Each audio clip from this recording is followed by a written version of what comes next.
now we're gonna continue our discussion of Principle 7 and 8, which sort of classified within the division of content and sequencing. So for your reference, these principles have been taken from Nation and McAllister book, Language Curriculum Design. So these principles offer some useful insights how well we can teach in the language classroom. Okay, let's look at Principle 7.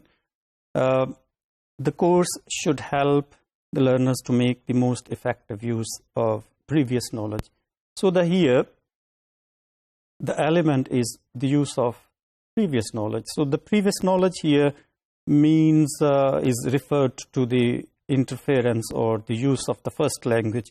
So as you could see here, like it has been codified here as learning burden. Okay, so what this principle implies or suggests is that to what extent L1 first language plays or facilitates or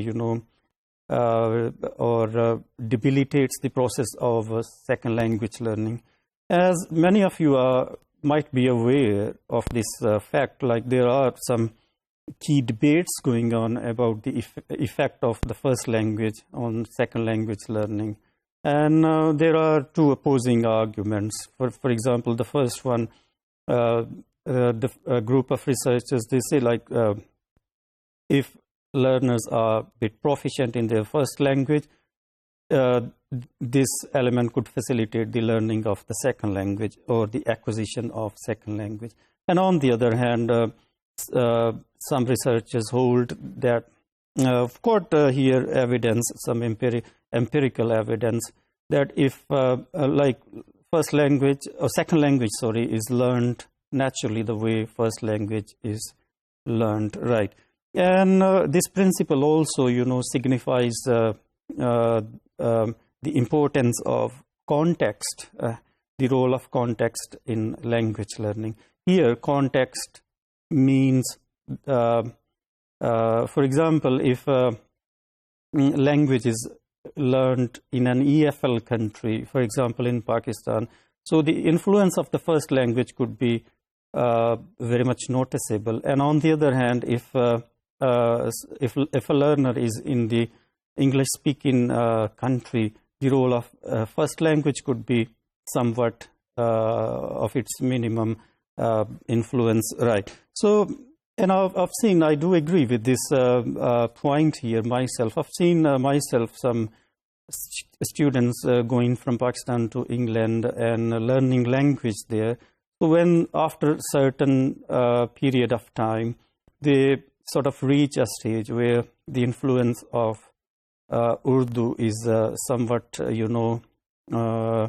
a minimum, right, as compared to the learners in Pakistan. So I've seen my students here becoming too much formal while speaking language or learning language, but there I've seen them the element of informality, and this informality explains how the effect is noticeable or not noticeable, right?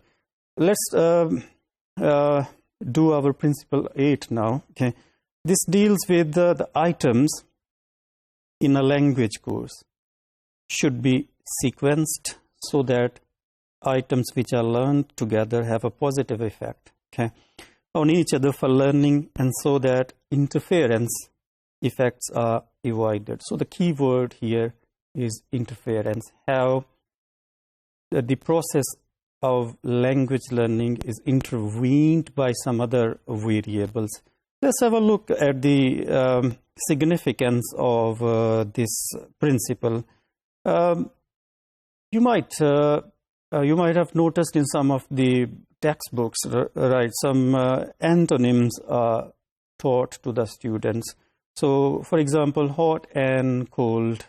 So the whole point here is if students are being taught about the concept of hot, okay, they shouldn't be taught about the cold at the same time.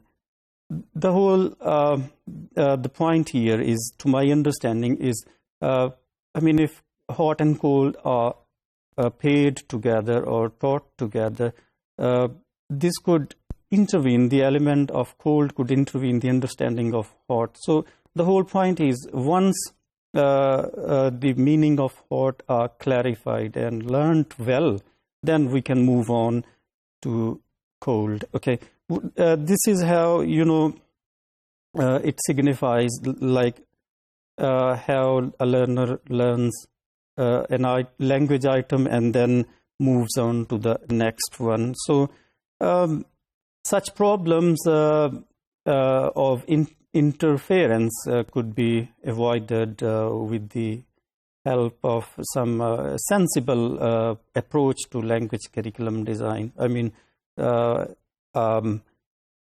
selecting the content and sequencing it in a manner which is sensible, which is useful and efficient. So with this, we come to an end our discussion of content and sequencing group of language curriculum design.